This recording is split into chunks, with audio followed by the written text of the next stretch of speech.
Muy bien, ahora tenemos el siguiente ejercicio. Se dispone de un cañón que forma un ángulo de 60 grados con la horizontal. El objetivo se encuentra en lo alto de una torre de 26 metros de altura y a 200 metros del cañón. Determinar, inciso A, con qué velocidad debe salir el proyectil, inciso B, con la misma velocidad inicial, ¿desde qué otra posición se podría haber disparado?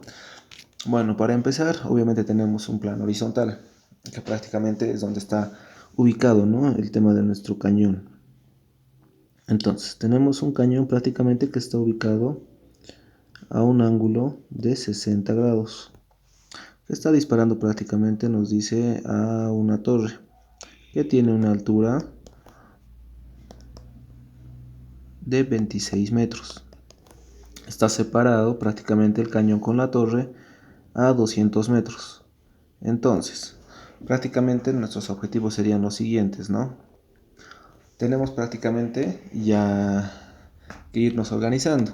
¿A qué me refiero con esto? Para poder organizarnos, nosotros prácticamente hemos dibujado en nuestra cabeza, ¿no?, cómo es que está el ejercicio. Posteriormente, ¿eso que podemos llegar a hacer? Podemos hallar el tema de los datos iniciales. Porque para resolver este problema, por ejemplo, de lanzamiento de proyectiles, vamos a utilizar las ecuaciones de movimiento en 2 dimensiones, como nos dice el movimiento parabólico, y vamos a descomponer, ¿no?, las velocidades iniciales de sus componentes horizontal y vertical. Entonces, empezaremos. Tenemos prácticamente los datos iniciales que nos está dando el proyecto. Uno llegaría a ser el ángulo de lanzamiento. ¿Qué nos quiere decir? El ángulo que habíamos visto hace un momento, el de 60 grados. Posteriormente tenemos la altura del objetivo. La altura sería prácticamente donde va a ser la inserción, prácticamente la bala de cañón. Entonces tenemos lo que llegaría a ser con respecto a la vertical, Y, ¿no? Y esto nos está dando que da un alcance de 26 metros. Posteriormente a esto tenemos la distancia horizontal del objetivo, o sea, tenemos prácticamente X, que prácticamente sería una descomposición, ¿no?, de sus componentes en X y en Y, como hablábamos de 2 dimensiones hace un momento. Aquí, por ejemplo, tenemos, si revisamos bien, tenemos los 200 metros que hay de distancia. Y obviamente tenemos una aceleración que va prácticamente debido a la gravedad, ¿no?, que existe en nuestro planeta. Entonces nuestra gravedad va a ser de 9,8 metros sobre segundo al cuadrado. Entonces, esos datos son con los que contamos. Ahora, el inciso A, que nos dice, ¿con qué velocidad? Vamos a hacerlo con azul para ir diferenciando prácticamente qué es lo que vamos a hacer. Nos dice con qué velocidad debe salir el proyectil. Entonces, ¿cómo podemos empezar? Podemos prácticamente darnos una velocidad inicial, que es v sub 0, que es prácticamente al partir, y vamos a descomponerlo en sus componentes horizontales y verticales, como habíamos hablado hace un momento. Entonces, para el inciso A, empezamos, ¿no? Tenemos prácticamente la velocidad inicial que se va a formar en X, y también vamos a tener la velocidad inicial que se va a formar en Y. Estos dos, ¿a qué van a ser igual? Va a ser igual a nuestra velocidad inicial por el coseno del ángulo, que prácticamente es lo que afecta a mis dos componentes. Velocidad en Y, lo mismo, velocidad inicial, pero en este caso con lo que está perpendicular prácticamente a nuestro ángulo de salida, va a ser por el seno del ángulo. Entonces ya tenemos dos datos. Ahora, para nosotros calcular para el ángulo, por ejemplo, en este caso de 60 grados, podemos hacer una descomposición, porque es lo único que estamos llegando a tener, ¿no? Tenemos el coseno y el seno. Para dejarme entender, descomponiendo esto podemos decir velocidad inicial en X, velocidad inicial en X va a ser igual a nuestra velocidad inicial por el coseno de 60 grados, ¿no?, que era como un dato que teníamos. Y velocidad inicial en Y va a ser igual a la velocidad inicial por el seno de 60 grados. Descomponiendo, ¿no?, el coseno de prácticamente 60 grados y el seno, que nos va a dar, podemos meterlo a la calculadora y sacar, ¿no?, el coseno de 60, por ejemplo, en este caso, ¿cuánto va a ser? El coseno de 60 nos da, sería multiplicado esto por 1/2. Y abajo nos va a dar el seno de 60. Metemos a nuestra calculadora y va a ser la raíz de 3 sobre 2. Entonces, prácticamente ya tenemos nuestra velocidad inicial. Ahora, ¿qué podemos hacer? Podemos hacer como punto 2 el tiempo de vuelo. Vamos a ponerlo aquí. Tiempo de vuelo. Ya. Entonces, la distancia horizontal al objetivo es de 200 metros y el movimiento horizontal, como alguna vez habíamos visto, es uniforme. Entonces podemos utilizar una ecuación de movimiento rectilíneo uniforme, ¿no? Entonces decimos que x, que es la distancia que va prácticamente al objetivo, va a ser igual a la velocidad inicial que hay con respecto a x, multiplicado todo esto por el tiempo. Entonces podemos ir descomponiendo, ¿no? Sabemos que la distancia que hay al objetivo, y hace un momento lo habíamos visto, era de 200 metros. Es un valor que nos están dando según datos, ¿no? Entonces podemos decir que 200 va a ser igual a la velocidad inicial en x. Que para nosotros, ¿cuánto era? Era la velocidad inicial por 1/2. Perdón, vamos a mejorar esto, que no se entiende muy bien. Sería la velocidad inicial por 1/2. Multiplicado todo esto por el tiempo. Muy bien, ya tenemos prácticamente, ya estamos desglosando, ¿no?, lo que llegaría a ser nuestro ejercicio. Ahora, en este caso, ¿qué es lo que me conviene hallar? Nos convendría prácticamente en este caso despejar el tiempo. Si nosotros ya ordenamos esta ecuación, podemos decir que esta ecuación es igual a esto, ¿no? Es igual a 200 igual a b sub 0 por t, nos va a dar b sub 0 por t dividido entre 2. Entonces, despejando, sabemos que velocidad sub 0 por el tiempo nos va a dar igual a 200, obviamente multiplicando esto en cruz, cuidado que nos estemos confundiendo, ¿no? 200 por 2. Y el tiempo nos va a dar 200 por 2, sabemos que es 400 dividido entre la velocidad inicial, que está multiplicando aquí y aquí pasa a dividir. Entonces prácticamente ya tenemos nuestro tiempo de vuelo. Ahora nos falta prácticamente descomponer lo que llegaría a ser, como así decirlo, el tema del tiempo vertical. Ahora, para empezar con el tema del tiempo vertical, tenemos la ecuación de movimiento de la posición vertical en función del tiempo. Entonces, ¿qué podemos decir? Vamos a escribirlo aquí, movimiento vertical. Entonces, tenemos la siguiente ecuación, que sería y va a ser igual a la velocidad inicial por y por el tiempo. Y si nos ponemos a pensar, ¿no?, un poquito más de los temas que ya habíamos avanzado anteriormente, justamente esto viene dado por el tema de lanzamiento hacia arriba. No sé si recuerdan, tenemos incluso las ecuaciones, ¿no?, que existen, que sería la gravedad por el tiempo al cuadrado. Ahora, ¿dónde está nuestro objetivo? ¿A qué altura? Sabemos que está a una altura de 26 metros. Entonces, podemos decir que prácticamente tenemos los 26 metros, que prácticamente es un dato que ya se nos estaba dando más arriba. Posteriormente, ¿qué más vamos a tener? Tenemos que esto va a ser igual a b sub 0 y. ¿Se acuerdan a cuánto era b sub 0 y? La velocidad inicial. Claro que recuerdan. Habíamos hecho hace un momento, ¿no? Sería a b sub 0 por la raíz de 3 por 2. Entonces ponemos 26 va a ser igual a b sub 0 raíz de 3 sobre 2. Esto obviamente multiplicado por el tiempo menos 1/2 de la gravedad, que es 9,8, multiplicado por el tiempo al cuadrado. Entonces podemos sustituir prácticamente el tiempo. El tiempo para nosotros aquí es igual, es a 400 sobre la velocidad inicial, justamente este que habíamos hallado hace un momento. Entonces prácticamente sustituyendo ese valor del tiempo, ¿qué nos va a quedar?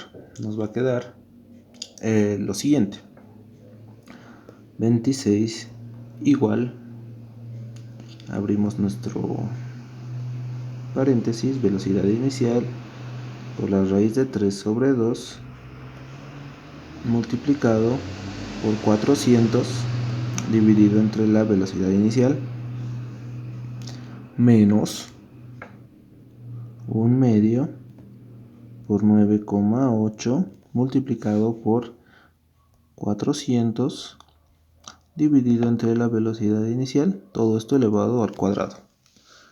Ahora, haciendo un poquito más, o descomponiendo un poquito más, ¿qué podemos llegar a tener? Si nos fijamos bien, y obviamente para hacerlo un poquito más corto el ejercicio, podemos decir que tenemos, bueno, en este caso, simplificando, ¿no? Tenemos prácticamente lo siguiente. Tenemos los 26, bueno, en este caso tenemos los 26 que se mantienen, velocidad inicial con velocidad inicial se nos van. Aquí prácticamente podemos dividir, ¿no? Aquí nos queda 1, los 400, aquí nos va a quedar 200. Entonces podemos decir que esto va a ser igual. Esto va a ser igual a la raíz de 3 por 200 menos, aquí ya también podemos ir simplificando, podemos decir 1 sobre 2 por 9,8, 400 por 400 sería 160.000, ¿no? 160.000 dividido entre la velocidad inicial al cuadrado. Vamos a revisar si es 160.000. Entonces, seguimos simplificando. Podemos multiplicar el 9,8 por el 1, 9,8 por 160.000 dividido entre 2. Entonces nos queda 26 igual a 200, ordenando un poco, por raíz de 3 menos, metemos a la calculadora, 78.400 dividido entre la velocidad inicial al cuadrado. Muy bien, ahora lo que vamos a hacer es prácticamente despejar b sub 0. Al despejar prácticamente b sub 0, ¿qué nos va a dar? B sub 0 al cuadrado, prácticamente estaría pasando, ¿no?, al otro miembro, y como prácticamente está dividiendo, pasa prácticamente al numerador. Podemos decir que prácticamente nosotros despejando, ¿qué nos va a dar? B sub 0 al cuadrado nos va a dar igual a como esto antes estaba prácticamente dividiendo, pasa arriba, ¿no?, al primer miembro, los 78.400. Tenemos los siguientes miembros, que sería 200 por la raíz de 3. Todo esto ya restado, porque prácticamente cuando estamos en el primer miembro, al segundo miembro, en este caso 26, aquí está sumando, pasa al siguiente miembro a restar, ¿no? Entonces sería menos, un momentito por favor, menos 26. Entonces en ese caso ya tuviéramos esta ecuación, 78.400 dividido entre 200 por la raíz de 3 menos 26. Despejando un poco más, podemos tener que la velocidad inicial al cuadrado va a ser igual a 78.400 dividido entre 346,4 menos 26. Ahora prácticamente podemos hacer esto, meterlo en la calculadora, ¿no? Hacer una ecuación en general y nos va a dar un resultado de 2.446,8. Muy bien, ahora, ¿qué tenemos? Tenemos el siguiente resultado, tenemos velocidad inicial al cuadrado. Obviamente la velocidad no la podemos expresar al cuadrado. Entonces, ¿qué nos conviene? Prácticamente meterlo a una raíz, ¿no? Raíz de velocidad inicial. Raíz de velocidad inicial al cuadrado va a ser igual a la raíz de 2.446,8. Sabemos que la raíz es un medio, entonces el 2 con el 2 se van y nos queda que la velocidad inicial va a ser igual a ¿cuánto? Si nosotros lo metemos a la calculadora, raíz de 2.446,8 nos da un resultado de 49,46. 49,46. Entonces, la velocidad inicial que debe tener el proyectil es aproximadamente 49,46, y como hablamos de velocidad, metros sobre segundo. Bueno, muy bien, ya hicimos el inciso A. Ahora vamos a pasar a lo que es el inciso B. Esto lo vamos a hacer con otro color para que prácticamente podamos entenderlo un poquito mejor, ¿no? A ver, lo vamos a hacer con este verde, con este amarillito. Muy bien.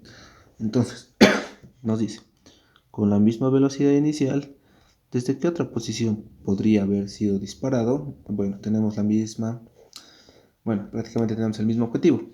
Para encontrar otra posición desde el cual se podría haber disparado, se puede buscar la solución simétrica del problema.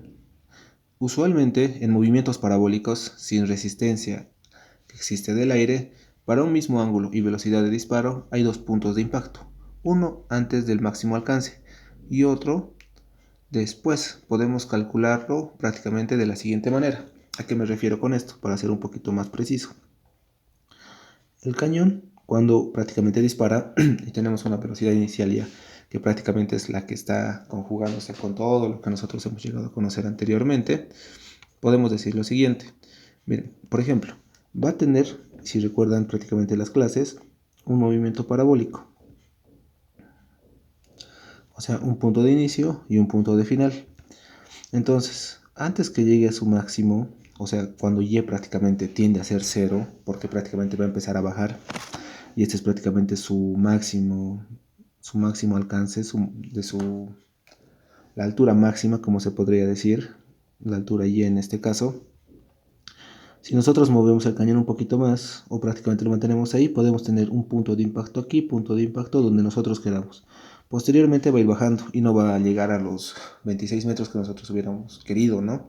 Entonces, ¿qué podemos hacer para este inciso B? Podemos empezar a hallar prácticamente el tiempo de vuelo que tiene, que habíamos hallado anteriormente, pero en este caso vamos a hallarlo con respecto a los dos ejes. Como ya tenemos una velocidad inicial que se nos ha dado, entonces podemos ir despejando, ¿no?, ese tiempo de vuelo que prácticamente hemos ido viendo anteriormente. Y también podemos hallar las velocidades que hay en X y en Y. ¿Cómo podemos ver esto? Miren estos dos valores. Tenemos B sub 0X y B sub 0Y. Entonces, si tenemos esas dos ecuaciones, entonces nuestro inciso B va a ir de la siguiente manera. Sabíamos que B sub 0 en X es igual prácticamente a los 49,46. Si lo redondeamos, prácticamente podemos decir 49,5 en este caso, porque esto es prácticamente igual, ¿no? Redondeando 49,5. Entonces, podemos decir que es igual a los 49,5 por un medio. Entonces, ¿qué nos va a dar? Metemos a la calculadora, 49,5 dividido entre 2 y nos da un resultado de 24,75. 24,75. Muy bien, esto obviamente estamos hablando de la velocidad.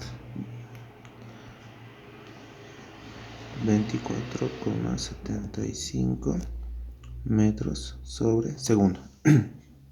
Posteriormente teníamos la velocidad que prácticamente viene siendo dada de Y. Y la velocidad que viene dada por Y va a ser la siguiente. 49,5 por la raíz de 3 sobre 2, esto metiéndolo a la calculadora, me da 42,87 metros sobre segundo. Entonces prácticamente gracias a anterioridad ya teníamos prácticamente el tema de nuestras velocidades iniciales. Con la velocidad inicial saben que podemos descomponerlo, ¿no? Porque vamos a tener de una velocidad inicial, tenemos una descomposición de velocidad inicial en X y una descomposición de velocidad inicial en Y. Entonces, prácticamente el tiempo total de vuelo puede calcularse considerando que al final del vuelo el proyectil va a estar dado en el mismo nivel de lanzamiento, o más específicamente la caída total del proyectil como tal. Entonces podemos decir que el tiempo total nos va a dar igual a 2 B sub 0Y dividido entre la gravedad. Recuerden, esta era una ecuación que se les había dictado ya en clases, ¿no? Entonces multiplicamos 2 por 42,87 y la gravedad es lo que obviamente está pidiendo que prácticamente el proyectil tienda a volver a bajar, dividido entre los 9,8. Y esto poniendo a la calculadora nos da un valor de 8,87 8,75. Si estamos hablando de tiempo, segundos. Entonces, podemos ver prácticamente el alcance máximo horizontal en este caso. Y el alcance máximo horizontal va a ser lo siguiente. X va a ser igual a velocidad inicial en X por el tiempo. B sub 0 en X es un dato que hemos hallado, ¿no? Que es 24,75. 24,75 por el tiempo, que es 8,75. Esto metiéndolo en la calculadora. Este es el tiempo por si acaso. Nos da un valor de 216,6 metros. Dado que el alcance máximo en este caso es mayor a la distancia del objetivo, o sea, sabemos que a 200 metros prácticamente, como se podría decir, a 200 metros estaba nuestro objetivo. Recuerden la primera parte, ¿no? A 200 metros se encontraba prácticamente el objetivo. Y el alcance máximo que puede tener prácticamente este proyectil es de 216,6. Entonces, podemos hallar una distancia con respecto a la posición. Y podemos decir que la otra posición que nosotros necesitamos va a ser igual a la distancia máxima menos la distancia del objetivo. Sabemos que hemos sacado 216,6 menos los 200 metros donde se encuentra el proyectil, bueno, el objetivo, ¿no? Como tal en la torre, y nos va a dar que va a ser igual 216 menos 200, nos da 16,6. Obviamente en metros. Entonces, ¿qué nos dice el eje? ¿Qué podemos responder al inciso B? Desde 16,6 más allá del objetivo, o desde el punto de lanzamiento del proyectil, podría haber sido disparado hacia atrás para alcanzar el objetivo con la misma velocidad inicial que se tiene. Entonces, prácticamente tenemos ya el inciso A y el inciso B resueltos. Eso sería todo por este ejercicio.